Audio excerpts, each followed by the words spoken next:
അവിടെ രൂപക്കൊണ്ട കലാസാംസ്കാരികമായ ഉണ്മയാണ് കേരളത്തെ വർഗീയരഹിതമായി മനുഷ്യർ തമ്മിൽ ഏറ്റവും നല്ല സൗഹൃദത്തിൽ ജീവിക്കുന്ന ഒരു പ്രദേശമാക്കി മാറ്റുന്നതിൽ ഈ സാംസ്കാരിക കലാ സാമൂഹ്യ പ്രവർത്തനങ്ങൾക്ക് വലിയ പങ്കുണ്ട്. കലാസമിതികളുടെ വാർഷികങ്ങൾ, ക്ലബ്ബുകളുടെ വാർഷികങ്ങൾ, അതുപോലെ തന്നെ ഗ്രന്ഥശാലകളിൽ ഉണ്ടായിരുന്ന പ്രസക്തി, അപ്പൊ അതൊക്കെ ഇന്നൊരു ഘട്ടത്തിൽ കുറഞ്ഞു വരുന്നുണ്ടെന്നുള്ളത് യാഥാർത്ഥ്യം. ഇന്ന് ലോകം മാറി, ഡിജിറ്റൽ യുഗമാണ്. നമ്മുടെ കയ്യിലുള്ള മൊബൈലിലൊക്കെ കിട്ടും. ഈ ലൈബ്രറിയിൽ കാണുന്ന മുഴുവൻ പുസ്തകവും ഒട്ടുമിക്കാലും 90% നമുക്ക് ഈ റീഡിങ്ങിന് ഓൺലൈനായിട്ട് കിട്ടും. അപ്പൊ എല്ലാം ഇങ്ങനെയുള്ള ഒരു സംവിധാനത്തിലേക്ക് മാറി. അതുപോലെ തന്നെ പുതിയ തലമുറയിൽ വായന കുറഞ്ഞു. അവർ ഈ റീഡിംഗ് ഉണ്ട്. അവർ യൂട്യൂബിൽ വായിക്കുന്നുണ്ട്, ഫേസ്ബുക്ക് വായിക്കുന്നുണ്ട്, മറ്റ് ഡിവൈസുകൾ അതുപോലുള്ള സംവിധാനങ്ങൾ ഉപയോഗപ്പെടുത്തുന്നു. പക്ഷെ പുസ്തക വായനകൾ കുറയും. അവിടെ നമ്മൾ കാണേണ്ടത് പുസ്തകം വായിച്ച് കിട്ടുന്ന ഒരു മാധുര്യം, അറിവിന്റെ മാധുര്യം സത്യത്തിൽ മറ്റു വിധത്തിലുള്ള വായനകളിൽ കിട്ടില്ല.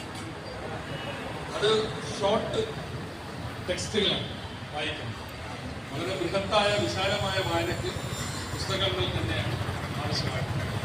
പിന്നെ ഇവിടെ ചെറിയ സംവിധാനമാണെങ്കിലും ഒരു റഫറൻസ് ലൈബ്രറി എന്ന രൂപത്തിൽ ഉണ്ടാക്കിയിട്ടുണ്ട്.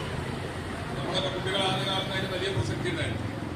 കോളേജിലെ റഫറൻസ് ലൈബ്രറികളിൽ നിന്ന് ഓരോ പുസ്തകത്തിൽ നിന്നും നമുക്ക് വേണ്ട പാഠഭാഗങ്ങൾ നമ്മൾ പഠിക്കണം. അതിനുള്ള ഒരു സത്യം ചെയ്യുന്നു. പക്ഷേ ഇന്ന് അതിനും ഇന്നത്തെ ടെക്നോളജി, നമ്മുടെ കയ്യിലുള്ള മൊബൈൽ ഫോൺ ഉണ്ടെങ്കിൽ, ഇന്റർനെറ്റ് ഉണ്ടെങ്കിൽ അതിന് നമുക്ക് ആവശ്യമുള്ള സംഗതികൾ ഏത് മേഖലയിൽ ചെയ്യും. രണ്ട് തരത്തിലുള്ള വായനകൾ പരിപോഷിപ്പിക്കപ്പെടും. മണ്ണാർക്കാട് മുനിസിപ്പാലിറ്റി ആയപ്പോൾ ഒരു മുനിസിപ്പൽ ലൈബ്രറി വേണം. അപ്പൊ അത് ഇവിടെ ഇപ്പോൾ ഒരു തുടക്കമാണ്. ഇനിയും ഇതിൽ ആധുനികമായ സൗകര്യങ്ങളൊക്കെ ഭാവിയിൽ വരണം. നമുക്കെല്ലാവർക്കും കൂടി യോജിച്ച് അത്തരം സംവിധാനങ്ങൾ ഉണ്ടാക്കാം. അപ്പോൾ ഇവിടെ തന്നെ ചില സംവിധാനങ്ങൾ ഉണ്ടാക്കാം. നമ്മുടെ താലൂക്ക് ലൈബ്രറി ഉണ്ട്.